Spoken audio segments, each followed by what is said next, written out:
माझ्यासारखा मीच, माझ्यासारखा कोण? मीच. याला अनन्वय अलंकार म्हणतात. साहित्यामध्ये हा अनन्वय अलंकार आहे. अनन्वय अलंकाराला परमतुलना असं म्हणतात.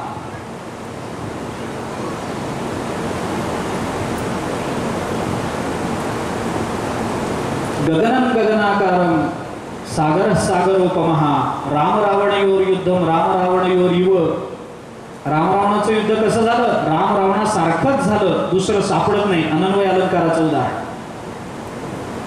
बघा. ज्ञानोबराय काय बोलतात? राम रावण झुंझुनले कैसे राम रावणासारखे. अनन्वय अलंकार.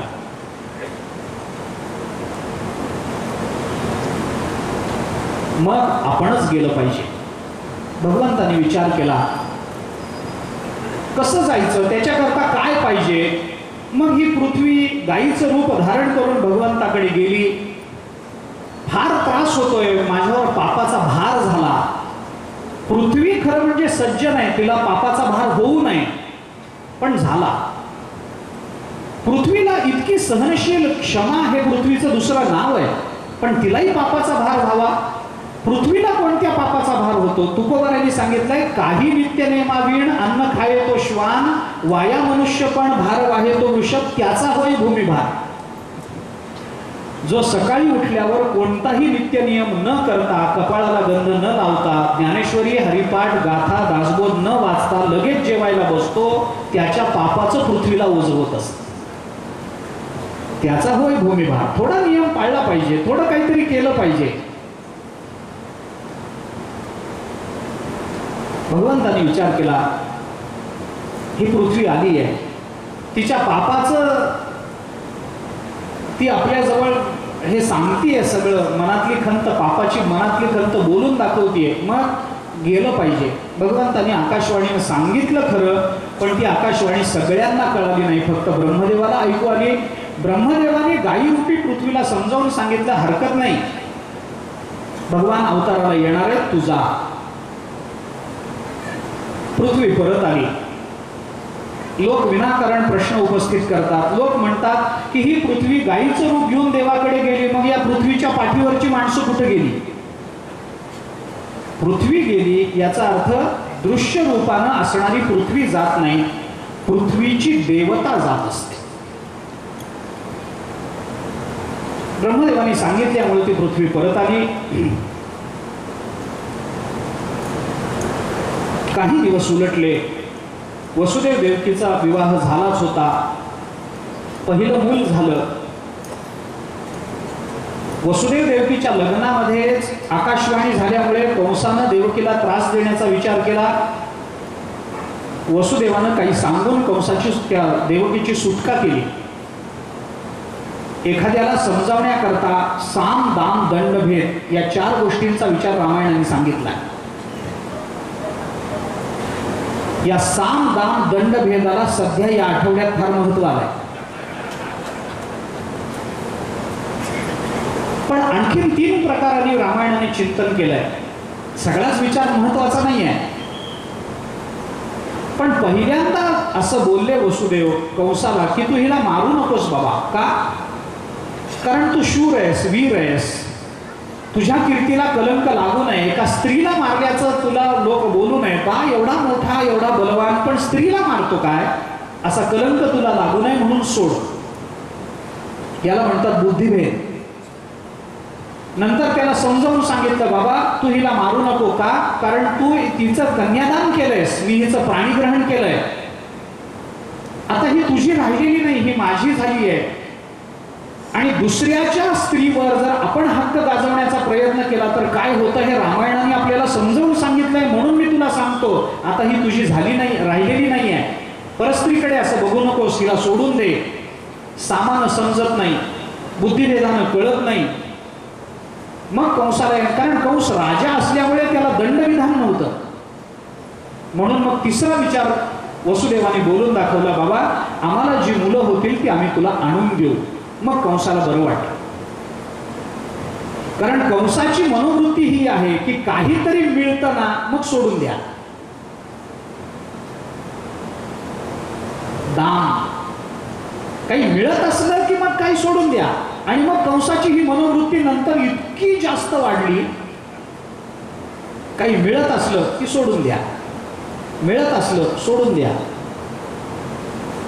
कंसाने सांगितलं ठीक आहे. पहिलं मूल झालं. वसुदेवाने अत्यंत प्रेमाने त्या मुलाकडे बघितलं, पण शब्द दिला होता, इलाज नव्हता. माणसाचं किंवा हे जे मोठेपण आहे ते याच गोष्टीवर अवलंबून आहे. मुलगा स्वतःच्या पोटचा आहे, पण शब्द त्याच्यापेक्षा महत्वाचा वाटतो. रामायणामध्ये रामचंद्र प्रभूंनी सीतेला हेच सांगितलंय, अप्यहम जीवितम जय्याम त्वाम वा सीतेस लक्ष्मणाम नाही प्रतिज्ञाम संश्रुत्य ब्राह्मणेभ्यो विशेषतः. सीते, माझा जीव, माझा प्राण मला सगळ्यात आवडतो. प्राणापेक्षा जास्त तू आवडतेस, तुझ्यापेक्षा जास्त लक्ष्मण आवडतो, लक्ष्मणापेक्षा जास्त अयोध्या आवडते, पण अयोध्येपेक्षा जास्त मला दिलेला शब्द पाळायला आवडतो. रामचंद्र प्रभू बोललेत रामायणात, माझी प्रतिज्ञा मोडणं मला चालत नाही. एकदा शब्द दिला दिला. प्रतिज्ञायाम ही नष्टायाम धर्मो ही विलयम व्रजेत, रामायणातच आहे. माणसानं केलेली प्रतिज्ञा जर त्यांनी पूर्ण केली नाही तर त्याचा धर्म लयाला जातो. मग वसुदेवाने विचार केला, आपण शब्द दिलाय, झालेलं मूल आणून देईल. पहिलं मूल घेऊन गेले.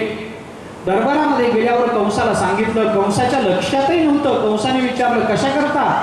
म्हणे, आम्ही तुम्हाला शब्द दिलाय, अशी अशी आकाशवाणी झाली होती. मग कंसाच्या लक्षात आलं. कंस म्हणाला, काय पहिलं मूल झालंय म्हणून आणलं. कंसाने बघितलं, प्रेम दाटून आलं. त्याने सांगितलं, जा बाबा घेऊन जा, मारत नाही. 8वा मारणार आहे ना, हे पहिलं आहे काय, जा घेऊन. वसुदेव परत निघाले आणि तेवढ्यात कंसाच्या दरबारामध्ये एका महात्म्याचं प्राकट्य झालं. नारायण नारायण नारायण. नारद महर्षी आले. नारदाने कंसाला विचारलं, कोण रे तो, मूल घेऊन आला होता? म्हणे, मेवणा माझा. कशा करता आला होता मूल घेऊन? म्हणे, मला भाचा झाला, दाखवायला आला होता. म्हणे, फक्त दाखवण्याकरता? नाही म्हणे, असं असं झालं, लग्न झालं, त्याच्यात अशी अशी आकाशवाणी झाली, मला 8वा मुलगा मारणार आहे म्हणून. मग काय झालं, हा पहिला आहे म्हणून सोडून दिला. नारदाने विचार केला, कंसाकडून जर दया दाखवली गेली असेल तर दया हा पुण्यवानांचा धर्म आहे. आणि ही दया दाखवल्यामुळे जर कंसाच्या खात्यात काही पुण्य जमा होणार असेल तर त्या पुण्यामुळं भगवंताच्या प्राकट्याला उशीर लागेल. म्हणून याचं पुण्य, याची दया काढून घेतली पाहिजे. म्हणून नारदानी कंसाला सांगितलं, तू वेडा आहेस, मूर्ख आहेस, तुला कळत नाही. म्हणे, का? 8वा मुलगा मारणार आहे. त्यांनी सांगितलं, कंसा, तुला बीजगणित कळत नाही मूर्खा. बीजगणिताचा नियम आहे अंकानाम वामतो गतीही, अंकाची गती उलटी असते. मराठी वाक्य लिहिताना आपण डावीकडून सुरू करतो, उजवीकडे पूर्णविराम देऊन संपवतो. परंतु अंकगणितामध्ये आकडे मोजताना एकम दहम शतम सहस्त्र उजवीकडून सुरू करतो, डावीकडे थांबतो. अंकाची गती उलटी असते. मग 8वा मुलगा मारणार आहे ना? हो. मग अरे 8 मुलं जर एका रांगेत उभी केली तर इकडून मोजत गेलो तर इकडचा 8वा येतो, पण इकडून मोजत गेलो खालून वर तर पहिलाच 8वा येतो ना. मग हा पहिला आहे, हाच 8वा नसेल कशावरून? हे देव फार विलक्षण आहेत, काही करू शकता. कंसाला वेड्याला खरं वाटलं. त्याने वसुदेवाला बोलवून घेतलं. नुकतं जन्माला आलेला अर्भ. कंसाने त्याचे 2 पाय एका हातामध्ये धरले, हवेत गरगर गरगर फिरवलं आणि एखादा धोबी जसं कपडे आपटून धुतो तसं खडकावर त्या मुलाला आपटून मारून टाकलं. 6 मुलं अशी गेली. 7व्या वेळेला भगवंतानी बलराम दादाला सांगितलं, दादा तुम्हाला मोठा भाऊ व्हायचंय ना, पुढे चला. बलराम दादा म्हणाले, नको. 6चं झालं तसं झालं तर काय करू, मारायचं तर तू मार, दुसऱ्याच्या काठीनं साप मारायचा कशाला? जात नाही. त्यांनी सांगितलं, चिंता करू नका, मी तुमचं रक्षण करणार. अरे जगाचं रक्षण करतो, तुमचं करणार नाही का? बलराम दादा प्रकट झाले. गर्भ वाढायला लागला देवकीच्या पोटामध्ये. 8व्या महिन्यामध्ये भगवंताने तो गर्भ उचलला, रोहिणीच्या गर्भामध्ये नेऊन टाकला. लोकांना असं वाटलं की 6 मुलांचं जे झालं तेच पुन्हा याही मुलाचं होईल. या भीतीनं देवकीचा गर्भ गळून गेला. पण तो गर्भ रोहिणीच्या गर्भामध्ये वाढत होता. 8व्या वेळेला भगवान स्वतः तयार झाले. सगळी अनुकूलता निर्माण झाली. श्रावण महिना सुरू झाला. मंद मंद पाऊस पडायला लागला. रोहिणी नक्षत्र उगवलं. बुधवारचा दिवस, अष्टमी, रात्री 12 वाजता भगवंताने सगळ्यात पहिल्यांदा वसुदेवाच्या हृदयात प्रवेश केला. हृदयातल्या भगवत दर्शनानं वसुदेव आनंदित झाले. वैधी विद्येद्वारे तो गर्भ देवकीच्या गर्भात टाकला गेला आणि गर्भातून भगवंताचं प्राकट्य झाल्याचं वर्णन भागवताने केलंय. निशीथे तमोद्भूते जायमाने जनार्दने देवक्यां देवरूपिण्यां विष्णु सर्व गुहाशयः आविरासीत यथा प्राच्या विश्वन्यरूय पुष्कला. गोपाल कृष्ण भगवान की जय. भज गोविंदं बालमुकुंदं परमानंदं हरे हरे. भज गोविंदं बालमुकुंदं भज गोविंदं हरे हरे. भज गोविंदं बालमुकुंदं परमानंदं हरे हरे. भज गोविंदं बालमुकुंदं परमानंदं हरे हरे. परमानंदं हरे हरे. परमानंदं हरे हरे. बालमुकुंदं हरे हरे. बालमुकुंदं हरे हरे. परमानंदं हरे हरे. परमानंदं हरे हरे. भज गोविंदं बालमुकुंदं परमानंदं हरे हरे. हरि बोल. भजन करा सर्वजण. परमानंदं हरे हरे. परमानंदं हरे हरे. परमानंदं हरे हरे. बालमुकुंदं हरे हरे. बालमुकुंदं हरे हरे. भगवान श्रीकृष्णाचं मथुरेमध्ये प्राकट्य झालं. भगवान श्रीकृष्ण अवताराला आले. त्यांचा प्रादुर्भाव झाला. प्राकट्य झालं. भगवान श्रीकृष्ण इंद्रिय गोचर झाले. वसुदेवाच्या हृदयातून वैधी विद्येद्वारे देवकीच्या गर्भात आणि गर्भातून भगवंताचं प्राकट्य झालं. भगवान जन्मले नाही. आपल्या संतांनी भगवंताचा अवतार आणि भगवंताचा जन्म असे दोन्ही शब्द वापरले. कृष्ण गोकुळी जन्मला, दुष्टाचळकाप सुटला, होता कृष्णाचा अवतार, आनंद करीती गरोदर. भगवान श्रीकृष्णाचा अवतार झाला. तो अवतार होण्याच्या मागे जन्म आणि अवतार याच्यामध्ये फरक आहे. आपण जन्माला येतो, पण संतांचा आणि परमात्म्याचा अवतार होतो. जन्माला आल्यानंतर पुढे पुढे आपलाही अवतारच होतो, तो भाग वेगळा.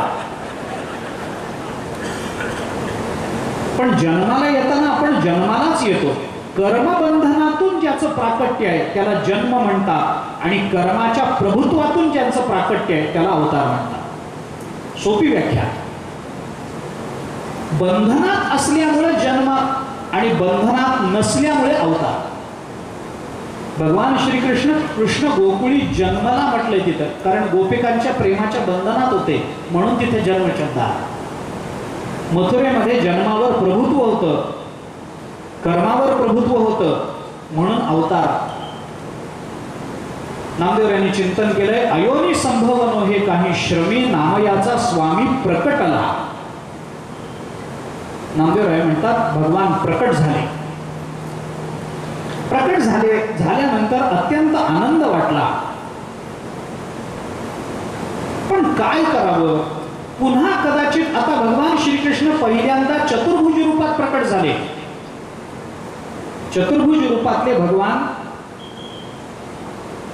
अशा रूपात तुम्ही येऊ नका अशा विनंतीवरून परत बालकाच्या रूपात प्रकट झाले. वर्णन आहे त्याची, कारण मीमांसा खूप आहे.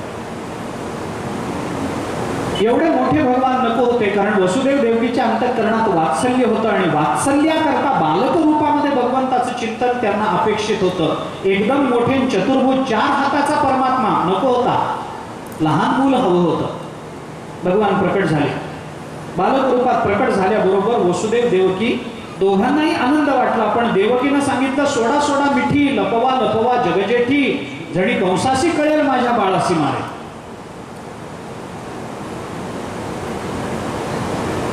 सोडा मिठी सोडा. वसुदेवाने पुत्रस्नेहाने आलिंगन दिलं, पण देवकी म्हणते सोडा सोडा मिठी सोडा. काय करा? लपवा लपवा जगजेठी. जगजेठी शब्द वापरलाय पहिल्या चरणात, आणि दुसऱ्या चरणात माझ्या बाळासी मारेल, बाळ शब्द वापरला. आपल्या पोटी आलेला हा परमात्माच आहे हे पहिल्या चरणामध्ये कळतच होतं देवकीला. पण भगवंतानी आलिंगन दिलं आणि त्या आलिंगनामधून ज्ञान काढून घेऊन वात्सल्य ठेवल्यामुळे मग देवकी म्हणते माझ्या बाळासी मारेल. कारण ज्ञानानं वात्सल्य तिरोहित होतं आणि त्या दोघांना वात्सल्याचा आनंद हवा होता. ज्ञानानंतर नित्य आहे, शाश्वत आहे. ज्ञान होतं, हा परमात्मा हे ज्ञान झालं, पण ज्ञानानं जर वात्सल्य तिरोहित होत असेल, प्रेम जर तिरोहित होत असेल, तर ज्ञानाला बाजूला ठेवावं आणि भगवंताच्या वात्सल्याचा आनंद ज्ञानापेक्षा जास्त महत्वाचा आहे हे जगाला कळावं. याच्याकरता भगवंताने आलिंगन देऊन त्यांचं ज्ञान काढून घेतलं आणि वात्सल्य त्या दोघांना दिलं. त्यामुळे जगजेठी म्हणणारी देवकी माझ्या बाळासी मारेल असं वात्सल्याचं बोलायला लागलं. कुठं लपवावं हा प्रश्न निर्माण झाला. भगवंतानी सांगितलं, मी तुम्हाला सांगतो, नंदाच्या घराला मजने गोकुळाला, माया उपजली जेथे ठेवी मज, मला नंदाच्या घराला घेऊन चला, तिथं लपवा. वसुदेव ठीक आहे असं म्हणाले. नंद कोण याचं ज्ञान होतं, नातेसंबंध होताच. नंद आणि यशोदा हे सुद्धा पुत्रप्राप्ती करता प्रयत्न करतायत याची जाणीव होतीच. नंदाला घेऊन त्याला घेऊन जायचं व भगवंताला घेऊन जायचं म्हणून वसुदेवाने भगवंताला एका टोपलीमध्ये ठेवलं. टोपलं उचलल्याबरोबर वसुदेवाच्या हातापायाला बांधलेली साखळदंड सगळे गळून पडले. भगवंतानी त्याच्यातून हे दाखवून दिलं की जो मला हातात घेतो, जो माझा स्वीकार करतो, त्याला जगात कोणतीही बंधनं राहत नाहीत. भगवंतानी दाखवून दिलं. जाताना तहारेकऱ्यांना झोप लागली. झोप हा शब्द अविद्येचा वाचक आहे. वास्तविक परमात्मा तिथे असताना त्यांना झोप लागावी, पण तरी झोप लागली. आणि माया ज्यावेळी आली त्यावेळेला हे जागे झाले. असं का व्हावं? कारण झोप हा शब्द अज्ञानाचा जसा वाचक आहे, तसा झोप हा शब्द ब्रह्मज्ञानाचाही वाचक आहे. ज्ञानोबारांनी झोपेकरता योग निद्रा शब्द वापरला. योग निद्रा म्हणजे काय? म्हणजे समाधी, म्हणजे योग निद्रा आहे. भगवान जवळ आल्यामुळे त्या पहारेकऱ्यांना योग निद्रा लागली. त्यांचे डोळे बंद झाले. वसुदेव तसेही बाहेर पडले. मंद मंद पाऊस पडतोय, विजा चमकताय, ढगांचा गडगडाट होतो आहे. वसुदेव तसेच बाहेर पडले.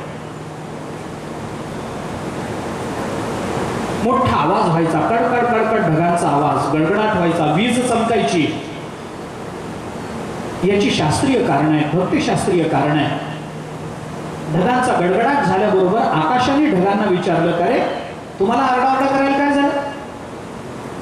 भगवंताचा अवतार झाला पृथ्वीवर, तुम्ही आकाशामध्ये, आणि तुम्हाला आरडाओरडा करायचं काय कारण आहे? आधीच भगवंताचा अवतार झाला हे गुप्त ठेवायचं म्हणून त्यांना नंदाच्या घरी घेऊन चालले, तुम्ही आरडाओरडा कसला करता? ढगांनी आकाशाला सांगितलं, तू आकाश म्हणजे पोकळ आहेस, पोकळ. बुद्धी नाही तुला, कळत नाही म्हणे का? ढगांनी सांगितलं, अरे वेड्या, हा परमात्मा पृथ्वीवर अवताराला आला, आम्हालाही आनंद झाला आणि कुणाचाही आनंद कोणी दाबून ठेवू शकत नाही, म्हणून आम्ही गडगडाट करतो. म्हणजे तुम्हाला आनंद होण्याचं कारण काय? ढगांनी सांगितलं, त्याचं कारण असं आहे, तुला कळायचं नाही, तुझ्या वाट्याला ते भाग्यही नाही.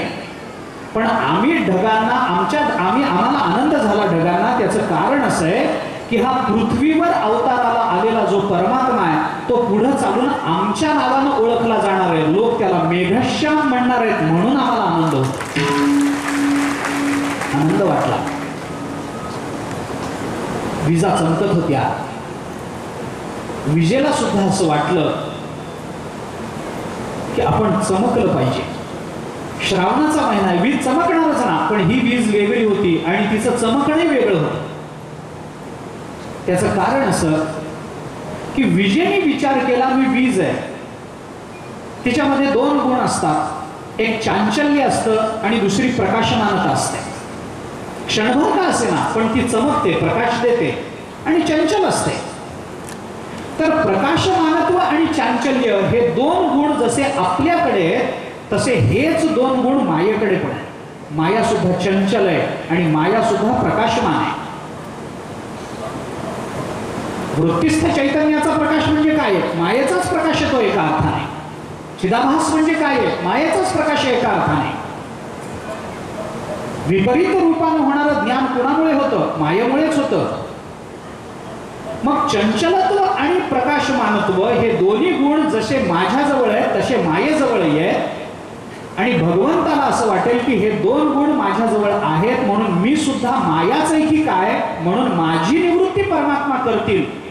तर मग माया जे करणार नाही ते आपण करून दाखवलं म्हणजे मायेपेक्षा आपण विलक्षण वेगळे आहोत हे देवाला कळेल. मग काय करायचं? माया जे करत नाही ते करायचं. माया काय करत नाही? भगवंताच्या कार्यात माया कधीही मदत करत नाही, आपण ती मदत केली पाहिजे. म्हणून वीज मधून मधून चमकत होती आणि रस्त्यामध्ये कुठे खड्डा आहे, कुठे उंचवटा आहे, कुठे दगड आहे याचं ज्ञान वसुदेवाला करून देत होती. माया मदत करत नाही, आपण मदत केली तर भगवान आपल्याला माया समजणार नाही म्हणून वीज चमकायला लागली. हे सगळे अर्थ हरिसुरींनी आपल्या हरिभक्ती रसायनामध्ये केलेले अर्थ आहेत. या सगळ्या उत्प्रेक्षा त्यांच्या आहेत. हे सगळे श्लेष हरिसुरींचे आहेत. गोड वाटतात ऐकायला. भगवंताच्या प्रत्येक हालचालीचा आध्यात्मिक अर्थ त्यांनी लावून गेला. प्रत्येक हालचालीचा. भगवंताला घेऊन वसुदेव यशोद्या यमुनेच्या किनाऱ्यापर्यंत आले. बघितलं यमुना दुथडी भरून वाहते. पाऊस काळ आहे, चातुर्मास आहे, श्रावण महिना आहे. यमुना दुथडी भरून वाहते. काय करावं हा प्रश्न आहे. पुढे जावं तरी अडचण, वाहत जाण्याची भीती, मागे गेलो तर कंस मारेल ही भीती. काय करावं? वसुदेवाचा विवेक जागा झाला आणि त्यांनी विचार केला की दुष्टाच्या हातून मरण्यापेक्षा तीर्थात प्राण गेलेला बरा. दुष्टाच्या हातून मरायचं नाही, तीर्थात जीव गेला जाऊ दे, हरकत नाही. तसेच आत शिरले. यमुनेचं पाणी वाढायला लागलं. वाढता वाढता वसुदेवाच्या कानापर्यंत पाणी आलं. भगवंताने विचार केला आता जर हे पाणी वर आलं, आपल्या वडिलांच्या नाकातोंडात गेलं, जर काही अघटित घडलं तर लोक म्हणतील पोरग पांढऱ्या पायाचं आहे, जन्माला आल्याबरोबर बापाला खाल्लं. म्हणून भगवंताने आपला उजवा पाय बाहेर काढला. त्या पायाचा स्पर्श झाला. यमुना दुभंगली. वसुदेव पलीकडे गेले. यमुना दुभंगली याची अनेक कारणं आपल्याला सांगितली जातात. सगळीच कारणं मला आता सांगता येणार नाही, पण ही यमुना आणि भगवान यांची दोन नाती आहेत. एक नातं यमुना भगवंताची पत्नी आहे आणि दुसरं नातं यमुना भगवंताची सासू आहे. कारण भगवंताची जी पत्नी लक्ष्मी ती समुद्र मंथनातून आल्यामुळे समुद्र हा भगवंताचा सासरा आहे आणि समुद्राला मिळणारी प्रत्येक नदी ही समुद्र पत्नी समजली जात असल्यामुळे यमुना ही भगवंताची सासू होते. आणि जुन्या काळी सासू जावयाचं तोंड बघत नव्हती. जुनं आठवा, जुनं आपल्या लग्नाच्या वेळेच जुन्या काळी सासू जावयाचं तोंड बघत ना, म्हणजे जुन्या काळचे जावई अगदीच तोंड न बघण्यासारखे होते असे नाही, बरे होते तेही दिसायला, पण एक मर्यादा होती म्हणा, काही म्हणा. मग यमुनेने विचार केला की हा लहान असतानाच आपल्याकडे आलाय, लहानपणीच याचं तोंड बघून घेऊ, पुन्हा संधी मिळायची नाही म्हणून वर यायला लागली. भगवंतानी सांगितलं लहान काय मोठा काय, जावई यांना तोंड दाखवत नाही, पाय बघन समाधान मान. त्याचा आध्यात्मिक अर्थ एवढाच की भगवंतानी तोंड लपवून पाय दाखवले. याचा सरळ अर्थ असा आहे की भगवंतानी या निमित्तानं जगाला हे सांगितलंय माझं तोंड बघण्यात तुमच्या जीवनाची धन्यता नाही, माझे पाय बघण्यात तुमच्या जीवनाची धन्यता आहे. माझं तोंड बघून तुम्हाला काही मिळणार नाही. देखिले तुमचे चरण निवांत राहिले मन, आता कोठे धावे मन तुझे तोंड देखलिया म्हणत नाही आपण. तुझे चरण देखील, तोंडापेक्षा भगवंताच्या चरणाला महत्व आहे हे कळावं याच्याकरता भगवंताने पाय बाहेर काढला. दुसरं नातं बायकोचं नातं आहे. हीच यमुना पुढे चालून भगवंताची कालिंदी नावाची पत्नी झाली आहे. भगवंताची जी कालिंदी ना ती पूर्वाश्रमीची पूर्वजन्माची ही यमुना आहे. त्याही नात्याला अर्थ आहे. कारण या कालिंदीला भगवंताने रामावतारात शब्द दिला होता की या जन्मी मी तुझ्याशी लग्न करू शकत नाही, एकपत्नी व्रत धारण केलंय, पुढच्या अवतारात बघू, पुढच्या अवतारात बघू असं म्हणणारा आपला नवरा फार दिवसांनी एक युग उलटून गेल्यानंतर आपल्याकडे आला. फार दिवसांनी नवरा घरी आला, बायकोला बरं वाटतं की नाही?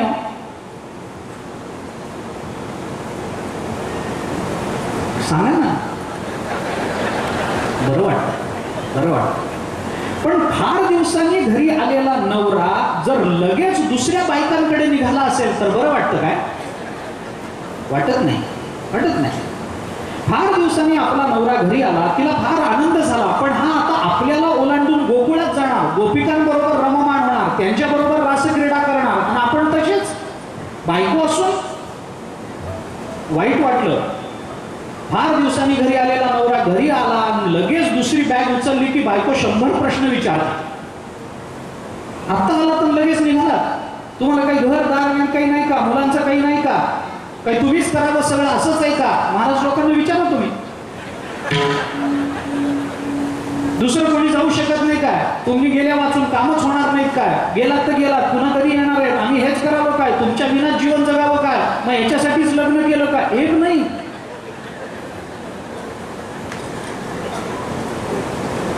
अनंत प्रश्न विचारते.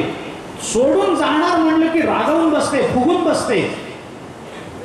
भगवान यमुनेकडे आले, लगेच जाणार म्हटलं की यमुना फुगून बसली, म्हणजे तिला पूर आला, फुगली. तिच्यावर अनंत लाटा निर्माण झाल्या. म्हणजे यमुनेने अनेक प्रश्न भगवंताला विचारले. आता कशाला जाता? थांबा की थोडे दिवस, पुन्हा काय? आम्ही हेच बघावं काय? कुणाचं तोंड बघून जगावं? भगवंताने विचार केला, पत्नी म्हणून हिचा विचार केला तर हिचं म्हणणं बरोबर आहे. हिला आधार आपला आहे आणि आपणच असे आल्याबरोबर दुसरीकडे निघून जायला लागलो तर हिने काय करावं? बरोबर आहे. फार दिवसांनी घरी आलेला आपला पती लगेच दुसरीकडे जाणार असेल तर पत्नीला बरं वाटत नाही. हा जरी खरा विचार असला तरी याला एक अपवाद आहे. फार किती दिवसांनी नवरा घरी येऊ दे, तो घरी राहू नये असं बायकोला एका प्रसंगामध्ये वाटतं. जर त्या बायकोची अगदी जवळची मैत्रीण घरी आली असेल तर तिला वाटतं आता याने घरी राहू नये, कारण आमच्या लहानपणापासूनच्या गप्पा आहेत, खूप बोलायचंय, खूप सांगायचंय.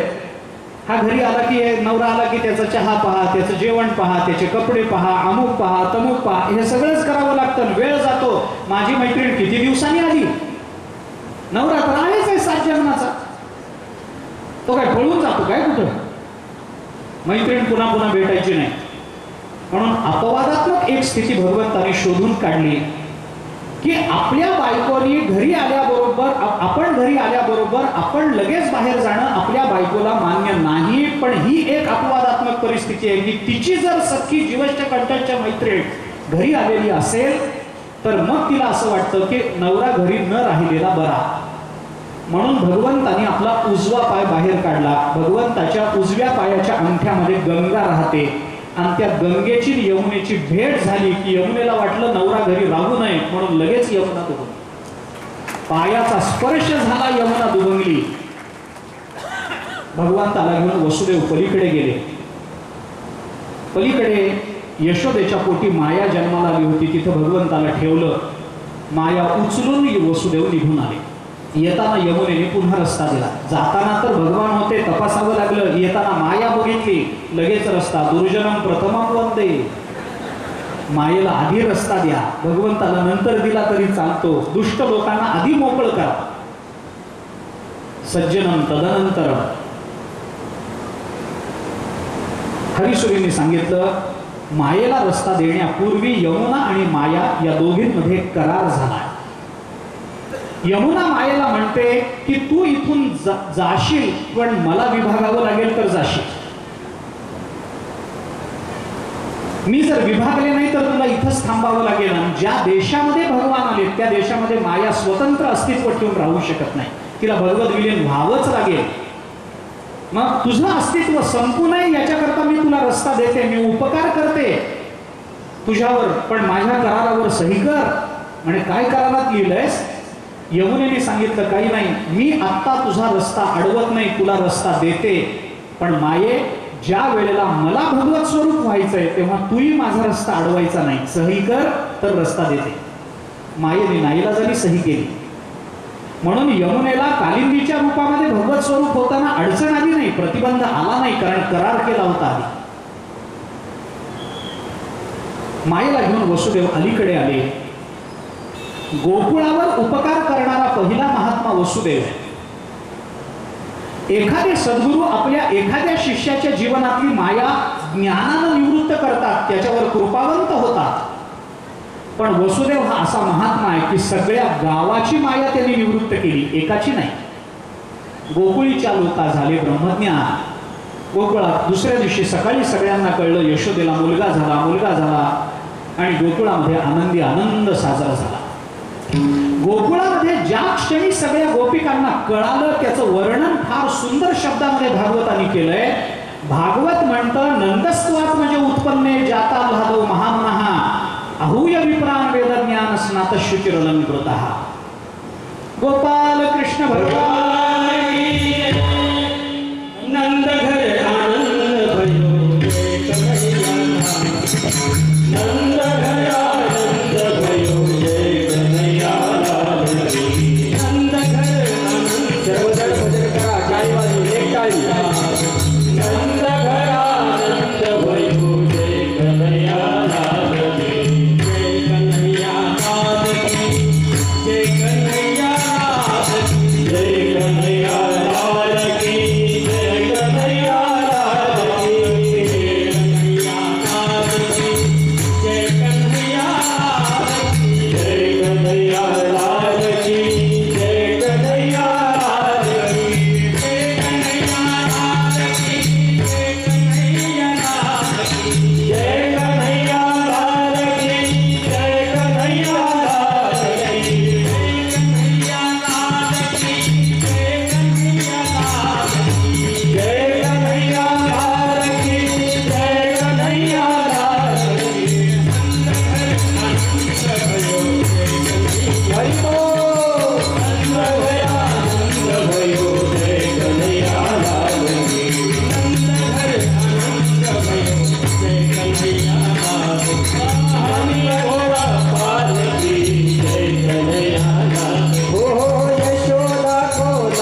गोकुळामध्ये आविर्भाव झाला.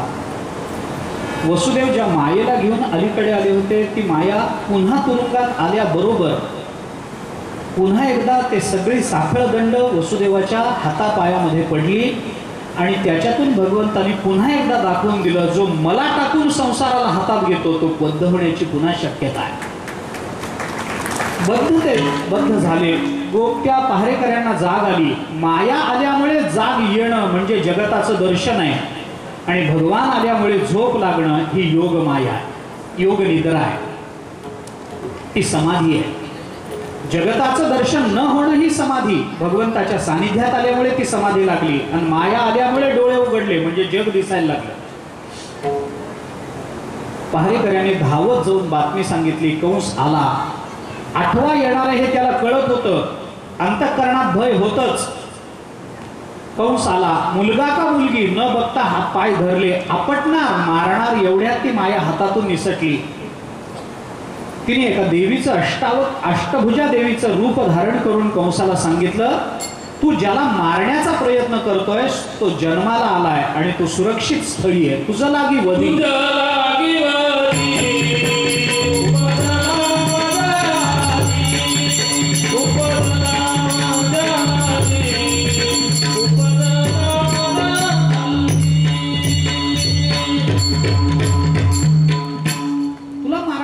आधी जन्माला आला. हे कळल्यानंतर कंसाला भय वाटलं, पण कंस म्हणतो ठीक आहे, मला मारणारा तुझ्या आधी जन्माला आला असेल, तो कुठेतरी सुरक्षित स्थळी असेलही, तो मला मारेलही, पण मी मरणार आहे म्हणजे कोण मरणार आहे? माझा आत्मा मरणार आहे का देह मरणार आहे? देह जर मरणार असेल तर त्याने न मारता सुद्धा मी कधीतरी मरणार आहे. तुम्ही काय मला मरणाचं भय दाखवता? आत्मा कधी मरत नसतो. आत्मा एक आहे, आत्मा व्यापक आहे, आत्मा स्थिर आहे, आत्मा नित्य आहे, आत्मा सत्य आहे. कंसाच्या मुखातून ही अस्खलित वेदांताची भाषा बाहेर पडायला लागली. वास्तविक कंस दुष्ट आहे, भगवत विरोधी आहे, तरी वेदांताची भाषा बोलतो. त्याचं कारण सांगताना हरिसुरींनी कारण सांगितलंय, तो भगवत विरोधी वाटतो गोष्ट खरी तरीही वेदांत बोलतो. याचं कारण एकच आहे, ज्याच्या हातातून माया निघून गेली तो वेदांताशिवाय दुसरं बोलत नसतो. तो वेदांताशिवाय दुसरी चर्चा करत नाही. माया निवृत्त झाली ना मग आता वेदांतच बोले, त्याचा वेदांत खरा आहे. इकडे गोकुळामध्ये भगवंताचा जन्मोत्सव साजरा झाला. सगळ्या गोकुळाला आनंद झाला. सगळं गोकुळ आनंदात आहे. वास्तविक मुलगा झाला नंदाला, पण घरोघरी गुढ्या तोरणे उभारली गेली. घरोघरी आनंद झाला. गुढिया तोरणे करीती कथा गाती गाणे, सगळीकडे आनंदी आनंद. त्याचं कारण असं होतं की गोकुळामध्ये भगवान श्रीकृष्ण प्रकट झाले नव्हते, गोकुळामध्ये साक्षात आनंद प्रकट झाला होता. गोकुळी आनंद प्रकटले रूप निर्भर हे लोक घरोघरी. घरोघरी आनंद झाला, कारण घरोघरी झाला लक्ष्मीचा वास, दैन्य दारिद्र्यास त्रास आला. घरोघरी लक्ष्मीचा, कारण भगवान जिथे आहे तिथं लक्ष्मी आहेच आहे. आपण परवा बोलून आलो, जिथं भगवान आहे तिथं लक्ष्मी आहे. लक्ष्मी कधीही भगवंताला सोडून राहिली नाही. अवतार कोणताही असू द्या, ज्या अवतारामध्ये विवाहाचा संबंध आला नाही त्या अवतारामध्ये सुद्धा लक्ष्मी भगवंताच्या बरोबर आहे. कारण लक्ष्मी भगवंताजवळ स्थिर आहे. ज्ञानोबराय म्हणतात, लक्ष्मी स्थिरावली मुकुंदी जैसी. लक्ष्मी भगवंताजवळ स्थिर आहे, ती पतिव्रता आहे, भगवंताला सोडून राहत नाही. भगवान श्रीकृष्णाच्या अवतारामध्ये रुक्मिणी मातेच्या रूपाने जशी आली, रामचंद्र प्रभूंच्या अवतारामध्ये सीता मातोश्रींच्या रूपाने. ज्या अवतारामध्ये लक्ष्मी पत्नीचा संबंध नाही त्या वामन अवतारामध्ये हातातल्या छत्रीच्या रूपाने लक्ष्मी बरोबर आहे. ज्या दत्त अवतारामध्ये विवाहाचा संबंध नाही त्या दत्त अवतारामध्ये कामधेनूच्या रूपाने लक्ष्मी बरोबर आहे. ज्या नरनारायणाच्या अवतारामध्ये विवाहाचा संबंध नाही त्या नरनारायणाच्या अवतारामध्ये बद्रिकाश्रमात बदरी वृक्षाच्या रूपाने लक्ष्मी जिवंत आहे, तिथं उपस्थित आहे भगवत सेवेकरता. घरोघरी झाला लक्ष्मीचा वास. सगळीकडे आनंद. गोपीगीताच्या पहिल्या श्लोकात गोपिका हेच म्हणतात, जयति ते धिकम जन्मनाव्रजः आश्रयत इंदिरा शश्वत अत्रयी. अत्र शश्वत इंदिरा ही आश्रयत. इंदिरा शब्दाचा अर्थ लक्ष्मी असा. तेव्हा आम्ही तुमचा जय जयकार करतो. कशा? अरे तुम्ही इथं आलात आणि लक्ष्मी कायमची इथं वास्तव्याला. शश्वत इंदिरा तिचा इथं आश्रय झाला. गोकुळात सगळीकडे आनंद झाला, सगळीकडे समाधान, सगळीकडे सुख, भगवंताचा आविर्भाव झाला. 5 दिवस उलटले, पूतना आली. कारण तो कुठेतरी लपला हे कंसाला कळलं होतं. पूतनेने विचार केला, याचं मन जिंकायचं असेल तर आपल्याला काही याला मदत करावी लागेल. पूतनेने उपाय सांगितला, तो इथंच कुठेतरी आहे ना, मग मी स्तनामध्ये विष भरते आणि जवळपास पंचक्रोशीमध्ये नुकत्या जन्माला आलेल्या सगळ्या बालकांना मारून टाकते. त्याच्यामध्ये तो मरेलच. बालकांना मारत मारत पूतना गोकुळामध्ये आली. गोकुळामध्ये येताना पूतनेने अतिशय सुंदर रूप धारण केलं होतं आणि शरीर सगळं सोन्याच्या अलंकाराने मढवलं होतं. अलंकार आणि सौंदर्य या 2 गोष्टी स्वतःच्या ठिकाणी उपाधी रूपानं स्वीकारून पूतना गोकुळामध्ये प्रविष्ट झाली.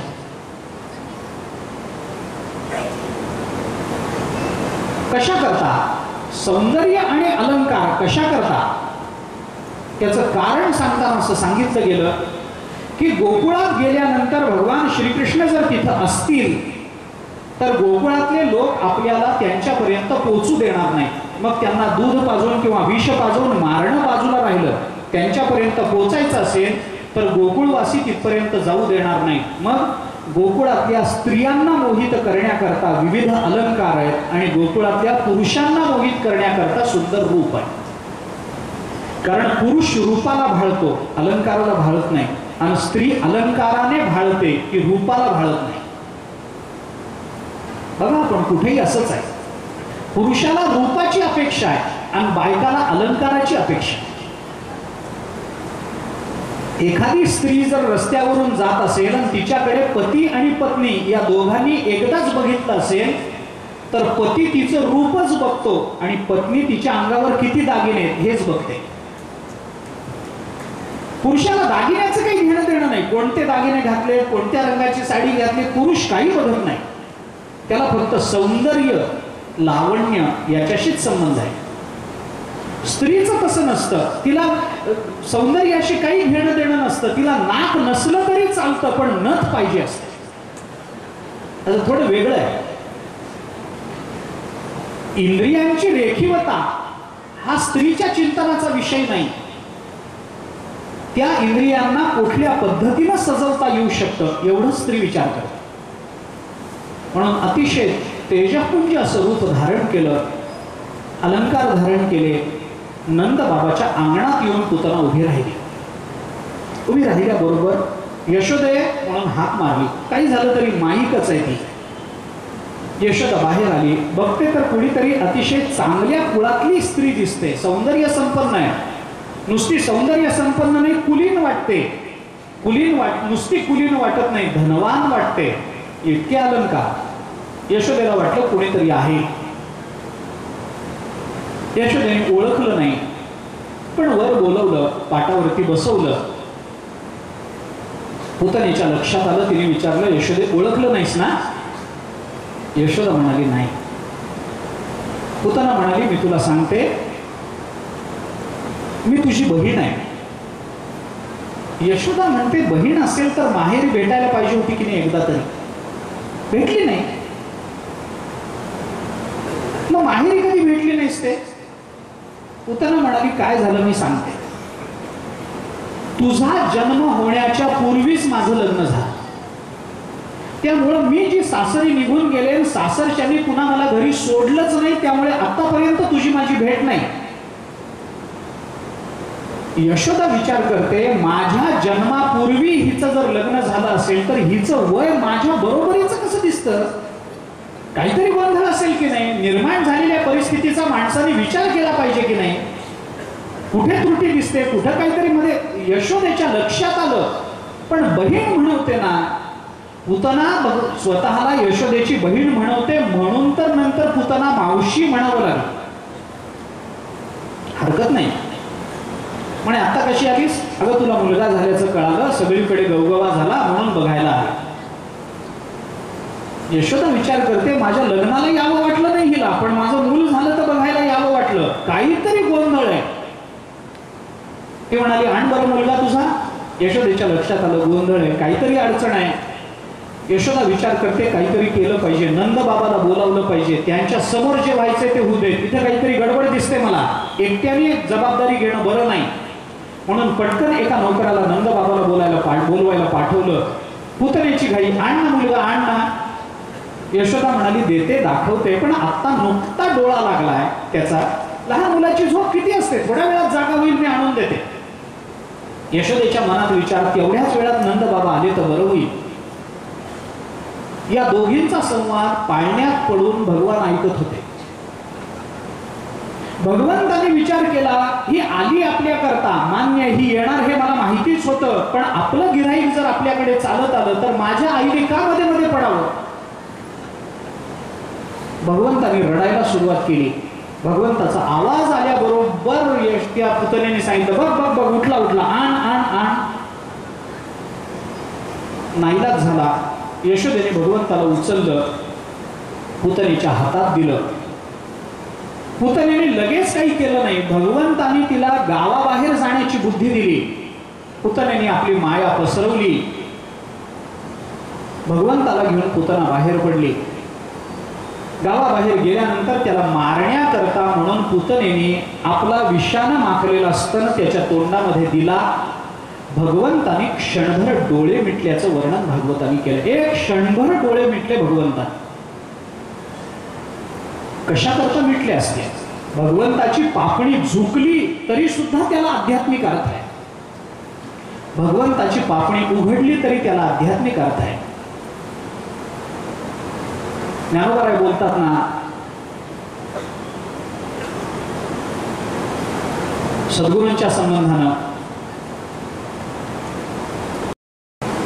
तुमची दृष्टी लहान आहे, गोष्ट खरी आहे, पण या दृष्टीचं सामर्थ्य असं आहे की ही दृष्टी उघडली तर जगताची उत्पत्ती होते आणि ही दृष्टी बंद केली तर ह्या जगताचा लय होतो. इतकं सामर्थ्य तुमच्या दृष्टीमध्ये आहे.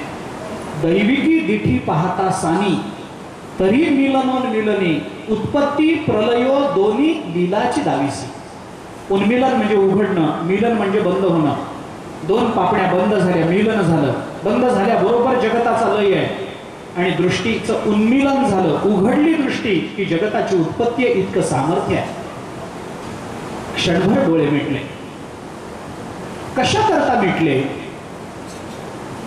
अनेक त्याची कारण आहे. दोन तीन कारण सांगून पुढे चालतो. त्याचं कारण असं आहे की ही बाल हत्यारी आहे, लहान मुलांना ही मारत आलेली आहे आणि ही लहान मुलांना मारत आलेली असल्यामुळे हिचं दर्शन घेणं बरं नाही असं वाटून भगवंताने क्षणभर डोळे मिटले. नको बाबा, पापी बाईचं, पापी माणसाचं दर्शन नको आपल्याला. भगवंताने डोळे मिटले. आणखीन एक त्याचं कारण असं सांगितलं जातं, ही पुतना आली. भगवंताने विचार केला, काय करावं? ही आपल्याला मारण्याकरता आली, पण आपल्यालाच हिचा काटा जर काढायचा असेल तर अवताराला आल्याबरोबर पहिल्यांदाच जर आपल्या पदरामध्ये स्त्री हत्या पडत असेल तर हे बरं नाही. मग अशी कामं अंधारात करावी लागतात, उजेडात करून चालत नाही. मग देवाच्या एका डोळ्यात सूर्य आहे, एका डोळ्यात चंद्र आहे. भगवंताने मिटून टाकले, सगळा अंधार केला, मग तिचा काटा काढला. भगवंताने डोळे मिटले, कारण भगवंताने विचार केला, ही मला मारायला आली, पण हिला मला मारावं लागणार आहे. मग माझ्या हातून जर हिला मरण आलं तर हिला मोक्ष मिळेल आईता. मग हिला जर मोक्ष मिळवायचा असेल किंवा मिळत असेल तर हिचा अधिकार काय हे बघितलं पाहिजे. हिचा अधिकार बघण्याकरता तिच्या आधीच्या जन्मामध्ये हिने काय तपश्चर्या केली आणि माझ्याशी कोणत्या अर्थाने जोडली गेलेली आहे हे तिचं पूर्व प्रारब्ध आणि पूर्व चरित्र बघण्याकरता भगवंताने क्षणभर डोळे मिटले. त्या क्षणभर मिटलेल्या डोळ्यातून भगवंताने तिचं सगळं चरित्र ओळखून घेतलं.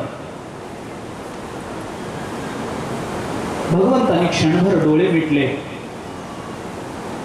याचं आणखीन एक महत्वाचं कारण आपल्याला भक्तिशास्त्राने सांगितलं की ही जी पूतना आहे ही पूतना म्हणजे अविद्या आहे आणि या अविद्येचा आपला संबंध नाही हे सांगण्याकरता म्हणून भगवंताने डोळे मिटून घेतले. डोळे मिटले की संबंध तुटतो. माणूस झोपला, डोळे मिटले, जगताचा संबंध तुटला की नाही? सुषुप्ती अवस्थेमध्ये जगताशी कोणता संबंध आहे? कोणताच नाही. ज्ञानोबा म्हणतात निद्रिताचे अंगेशी सापतैशी उर्वशी. कुठला संबंध आहे? सापाशी नाही, उर्वशीशी नाही. भगवंताने डोळे मिटले. कशा करता मिटले असतील?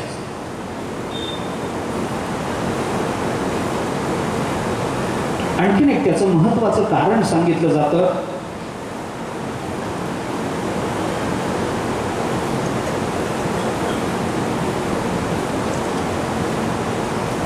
ही अनेकांना मारत आलेली आहे. हिने पुष्कळ पाप केलंय. मी जर हिच्याकडे दृष्टी उघडून बघितलं तर माझ्या दृष्टीपातामध्ये हिच्या पापाचं हरण होईल आणि हिचं पाप जर नष्ट झालं तर हिला मारण्याचं निमित्त आपल्याला उरणार नाही. म्हणून आपल्या दृष्टीनं तिचं पाप दग्ध होऊ नये याच्याकरता भगवंतानी डोळे मिटले. भगवंतानी डोळे मिटले याचं आणखीन एक कारण आहे. भगवान विचार करतात ही आपल्याला मारायला आली, परंतु हिचं पूर्व चरित्र बघितलं तर हिच्याकडून आपल्याला काही घ्यायचंय, हिचे प्राणही आपल्याला काढून घ्यायचे. काय करावं? भगवंताने विचार केला काय काय घ्यायचंय? हिचं दूध घ्यायचंय, हिचं विष घ्यायचंय आणि हिचे प्राण घ्यायचे. 3 गोष्टी घ्यायच्या आहेत. जेव्हा एकाच काळामध्ये किंवा एकाच वेळेला अनेक कामं करायची असतात त्यावेळेला त्या कामाचा क्रम ठरवावा लागतो. त्याला प्राधान्यक्रम, ज्याला प्रायोरिटी आपण म्हणतो, ती प्रायोरिटी ठरवावी लागते तर आपल्याला कामामध्ये सुनिश्चितता, सुनियमितता आखता येते. घरामध्ये कार्यक्रम आहे, फुलं आणायची आहेत, दूध आणायचंय, दही आणायचंय, अमक्याकडे जाऊन चौरंग आणायचा आहे, तिथून हे आणायचंय, तिथून ते आणायचंय, तिथून एक फोटो आणायचा आहे देवाचा मित्राकडून, तिथून मोहरी संपली, मोहरी आणायची आहे, जेवायला माणसं येणार आहेत, भाजी संपली, भाजी आणायची आहे. जेव्हा एकाच काळामध्ये इतकी कामं करायची असतात तेव्हा माणूस काय करतो? सगळ्यात पहिल्यांदा इतकी कामाची यादी बायको तर सांगतच असते, भाजी आणायला का येताना आणि येता येता तेवढं दूध आणा, आणि ते अजून सांगते, विसरून जातात, तो मित्राकडून फोटो आणायचा आहे तो बघा, आणि मोहरी संपली. दुधाचं सांगितलं होतं, आणलं का नाही, मग तेही आणा. इतकी कामं बायको सांगते. मग नवरा काय करतो? ही सगळी कामं जर आपल्याला करायची असतील तर पहिल्यांदा 2 मिनिटं डोळे मिटून मग म्हणतो आधी दूध, तिथून तिथे जाऊ, तिथून तिथं, मग भाजी घेऊ, मग येता येता मोहरी घेऊन मित्राच्या घरी फोटो घेऊन इथं येऊ. डोळे मिटतो की नाही? क्रम ठरवायचा असेल तर डोळे मिटावे लागतात. भगवंताने विचार केला हिचं दूध घ्यायचंय, हिचं विष घ्यायचंय, हिचे प्राण घ्यायचे, मग कोणत्या क्रमाने घेतले पाहिजेत विचार तर करावा लागेल. कारण पहिल्यांदा जर हिचं दूध प्राशन केलं तर ही आपली माता होईल, आणि माता झाली तर तिला मारणं योग्य होणार नाही.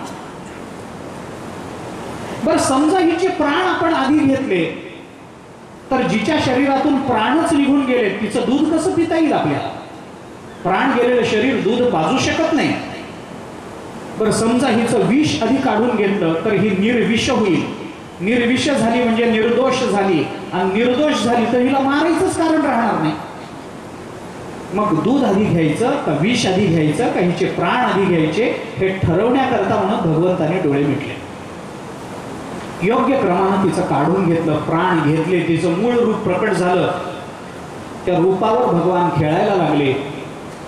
यशोदेला नंतर कळलं, नंद बाबा सकट सगळं गोकुळ धावत आलं, भगवंताला उचलून घेतलं तिच्या आवाढव्य देहावरून. गोपिकांनी यशोदेला दूषण दिली, तुला कळत नाही का, 5 दिवसाचं मुलं आहे, असं कुठेही सोडून जातेस, इतकं सुंदर लेकरू, नवसा सायाजान झालेलं, कुणाच्याही हातात देतेस, काहीच कसं बघत नाहीस, ओळख पालखीचं काहीतरी बघावं, विचार करावा. आता दृष्ट काढ त्याची. कुणीतरी समोर आलं, पदर उतरवून टाकला. दुसरी म्हणाली, मूर्ख आहेस का ग, एवढी मोठी पुतना पदरानं दृष्ट उतरवतात होय. तिने लगेच आपली वेळी पुढे केली, केसानं दृष्ट उतरवली. तिसरी म्हणाली, काय तुझंही मूर्खपणाचं चाललंय, अगं केसानं कुठं, वेळीने कुठे दृष्ट उतरवतात काय, एवढी मोठी दृष्ट लागली. तिने लगेच पायातली चप्पल काढली, भगवंतावरून उतरवली. काय प्रेम, प्रेमाचं असं असतं की प्रेम अंतःकरणातलं प्रेम जेव्हा अनावर होतं तेव्हा कोणत्या क्रियेतून प्रकट होईल याचा निर्बंध नसतो. तिसरी म्हणाली, मूर्खाचा हात तुम्ही, पायातली चप्पल कुठं त्याला दाखवायची असते काय, एवढी मोठी दृष्ट लागली, एवढी मोठी पुतना, हे करण्यात काही अर्थ नाही, त्याला गोमूत्रानं स्नान घाला. तिसरी म्हणाली, मूर्खात गोमूत्रानं काय होतं का, काही होत नाही, मग त्याला गाईच्या शेणानं सारवा. भगवान म्हणाले, नकोच. भगवंताच्या अशा बाललीला सुरू झाल्या,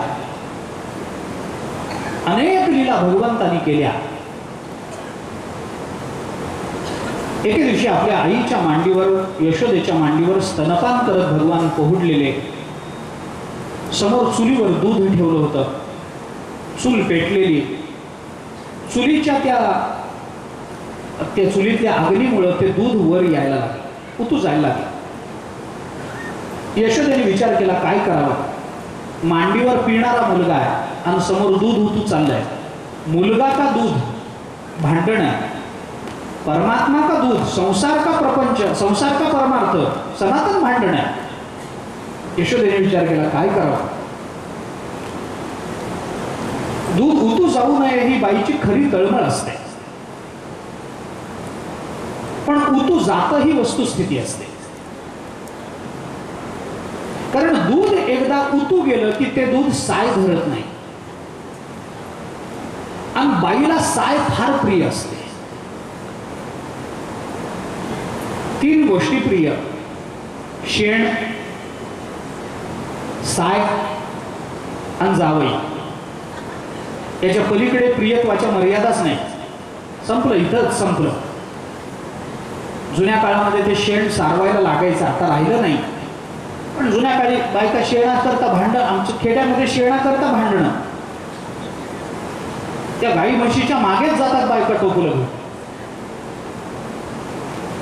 गाईचं शेण पडलेलं असतं, एखादी बाई जाते, अचानक उचलायचा प्रयत्न करते, लांबून दुसरी ओरडते, हात लावायचा नाही शेणाला, माझं शेण आहे.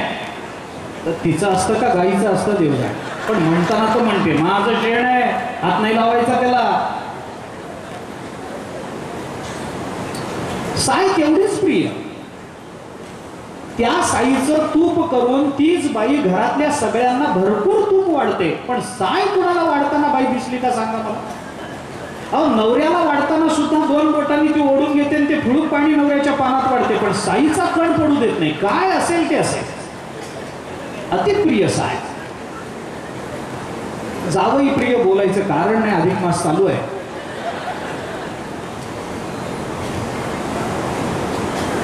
द्रौपद्या यशोदेने विचार केला, काय करावं, पिणारा परमात्मा भगवान आपल्या मांडीवर आहे, तो महत्वाचा का दूध महत्वाचं. भांडण सुरू झालं आणि या सनातन भांडणामध्ये प्रपंचाचा विजय झाला. भगवंताला तिने खाली ठेवलं आणि दूध उतरवण्याकरता गेली. विचार केला, भगवंताला पुन्हा पाचता येईल, पण दूध एकदा उतू गेलं की काही करता येणार नाही. दूध उतरवलं, जमिनीवर ठेवलं, परत आली. साधी घटना आहे, घटना महत्वाची नाहीये, त्याचा अर्थ महत्वाचा आहे. दुधाने असा विचार केला की आपण इतकं पुण्य केलं आणि गोकुळातलं दूध म्हणून जन्माला आलो, हे पुण्य वाया घालवायचंय काय,